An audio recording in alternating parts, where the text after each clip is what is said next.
This funnel is currently booking qualified sales calls for about $70 per booked call, and it's generating over an 8x return on ad spend. And in this video, I'm going to break down exactly how this funnel works, what the economics look like, and then I'll show you inside of the ad account as well. Now, the business I'm going to be breaking down today is a client of mine, and I'm not going to be revealing the actual business because I don't want people funnel hacking it, and I don't want people copying the creatives. But like I said, I am going to be showing you everything from the economics behind it, how the funnel is structured, the exact metrics that are making this campaign profitable, and the live meta account so you can see exactly what's working right now. So we're going to start by mapping out the funnel and unit economics. Then we'll jump inside the ad account and break down the campaigns, the metrics, and how I analyze accounts to determine if they're ready to scale or not. So let's jump into it. So to make this super simple, I'm just going to draw this out here. We are running a very simple VSL call funnel. And the nature of this business is, I guess you could call it a SaaS business. And they have a few different packages ranging from a few $100s up to $1,000 per month. But I'd say their average order value is about $600 per month.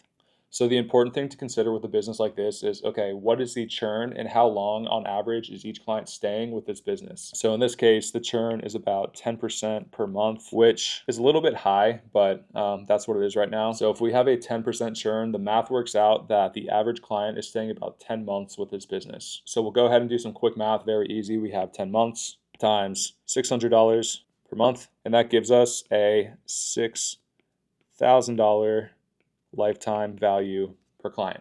Okay, so now we have the ad account open and we're going to jump into exactly how this works. So I have most of this blurred out just to protect the privacy of the client that I'm working with here. But as you can see here, our cost per result is about $70 on average.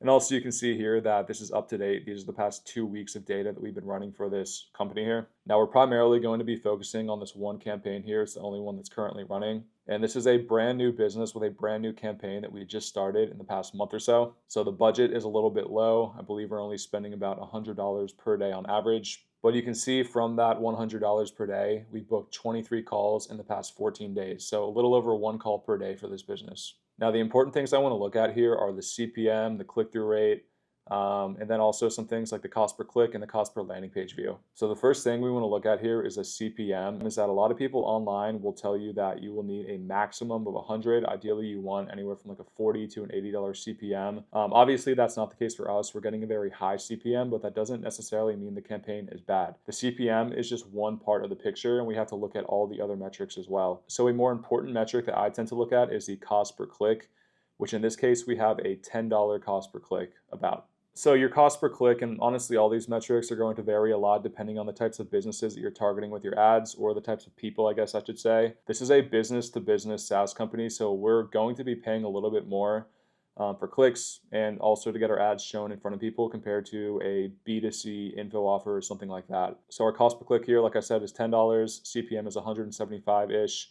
With an info B2C business, you might see this under $100. You might see this anywhere from like $3 to $5, depending on the business that you're running, like I said. And what's most important to me, obviously the cost per click is important, but I also want to see what our cost per landing page view is, because the click doesn't really matter if you're not actually getting these people to your landing page view. And I also have this custom metric that I built out myself here that shows out of all the people that have clicked on my ad, how many of those people are actually hitting my landing page, because that shows me a couple things. It shows, are these people actually high intent, or are they just clicking on my ads and then clicking off right away? Also, this could be a good indicator of if my page is loading too slow or something like that. So as you can see, about 75% of the people that are clicking on my ad are making it to my landing page. Typically, a good KPI for this is you want at least 80% of the people that are clicking making it to your landing page. So we're a bit below KPI for that, which is fine. But what really makes up for it here is our booking rate from our landing page. So out of all the people that are hitting our landing page,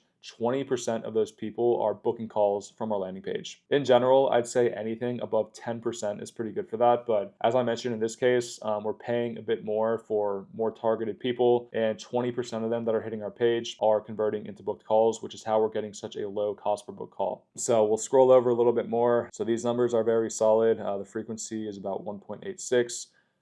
Which doesn't really matter too much. I don't typically look at the frequency. Going to be a little bit higher at the campaign level compared to the individual ad level, but we'll talk about in a separate video. So over the past 2 weeks, this business has collected close to $1,800, and that is pretty good considering they have spent $1,600. Now you might be looking at this and be wondering like, okay, I thought you said we were running an 8x ROAS. So essentially what's happening here is this is just the front end payment. So this isn't including the month 2, month 3, month 4, month 5, up to month 10 payment because our average client is staying about 10 months. This is just the first month worth of payments. So we're about breaking even on the front end and basically acquiring these customers for free because we're just getting our money back right here. And then all the money from, month 2 up to month 10 when our average client leaves, that is all essentially pure profit, just subtracting out the cost of fulfillment, which are relatively low on this offer. So that being said, this is probably closer to a 10x ROAS, considering the average client stays for about 10 months. And this is just the front end first month payment. And this is essentially our cost to acquire a customer here, which is about $543. And our average order value, again, this is just including the first month payment, is about $600, like I mentioned. Okay, great. So now we're in the iPad. And basically what we have here is the campaign. Excuse my poor handwriting. And this campaign is just optimized for the schedule event, which is just booked calls. So within this campaign, we have 1, 2, 3, 4, 5 different ads that we're currently testing. I'll just number these real quick. And each one of these ads is hitting a completely different angle on what this software does. Now, the reason I'm running 5 ads is because, like I mentioned, we're running about $100 per day. And a good rule of thumb is that you want to spend minimum $20 per day per ad. So in this case, if we're spending $100 per day, 100 divided by $20 means we can run 5 ads. So that's what we have here. Each ad, like I said, is getting $20 spend per day to test. Now, since we're testing 5 ads, we actually want to make use of, being able to run 5 ads, and we don't want to make the ads too similar to themselves. So ad 1 might be about one benefit that our software, gives these people. Ad 2 might be about one specific pain point that the offer owner is dealing with.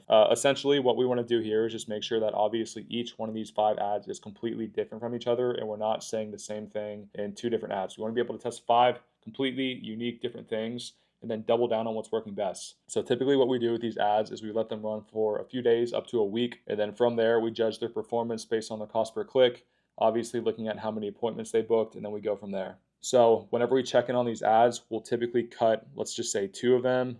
If they're not within KPI and they're not performing, we'll keep the 3 and then we'll just replace these 2 with 2 completely new unique angles that we want to test as well. So we're constantly going through a cycle of testing a bunch of different ads, seeing what works, what doesn't, cutting the ones that don't work, replacing those with new angles, and also doubling down on the ones that are currently working by publishing more ads that hit those, pain points, benefits, whatever the ads that are working are talking about. And in addition to just testing different angles, each business, certain ads work better for different businesses. So we're testing a combination of both video ads, but also image ads as well. For some businesses, like info businesses, it tends to be video ads that are working better. For lower ticket SaaS or agency-based, businesses, sometimes images work better. It really just depends on your ad account and your business. So I test a mixture of both image ads and video ads in just different formats to see what works best for your business. Now, once these people click on our ad, what happens next? So we have our ad here, somebody clicks on it, and then that brings us to a landing page right here. So this is going to be a super simple landing page. So essentially it's just going to have a headline right here, a little sub headline right here highlighting some of the benefits that it gives. Now, in this case, the VSL is going to be relatively short because we're marketing towards business owners who don't have a lot of extra time, and it just gets straight to the point. If you're running a B2C info-based business, I'd probably make it a bit longer and make it a bit more emotional-based, but this is just very numbers-based, basically saying, here's what we do, here's how much it costs, and then it directs them to book a call if they're interested in working with our business. It has a VSL, and then directly below that, it has a quick application and a calendar right here.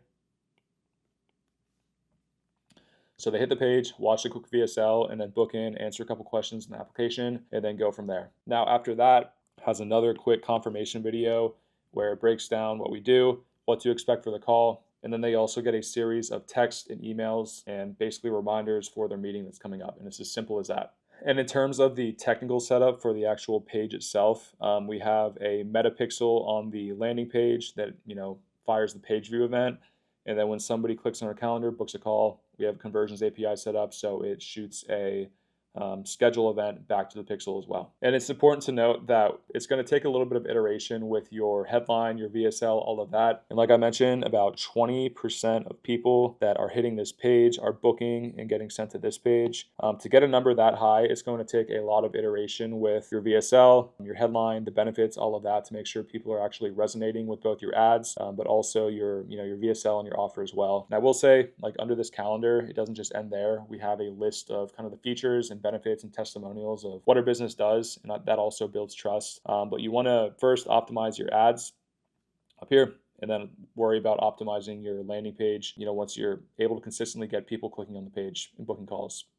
So hopefully this gives you a better understanding of what I'm actually looking at when it comes to scaling a business and scaling a campaign. So at the end of the day, when you're looking to scale a campaign, it's not about just one metric that you need to look at. There's a lot of different metrics and bottlenecks that need to be addressed to actually get a campaign profitable and get it to scale. So it's really about understanding how all these different variables and numbers work together.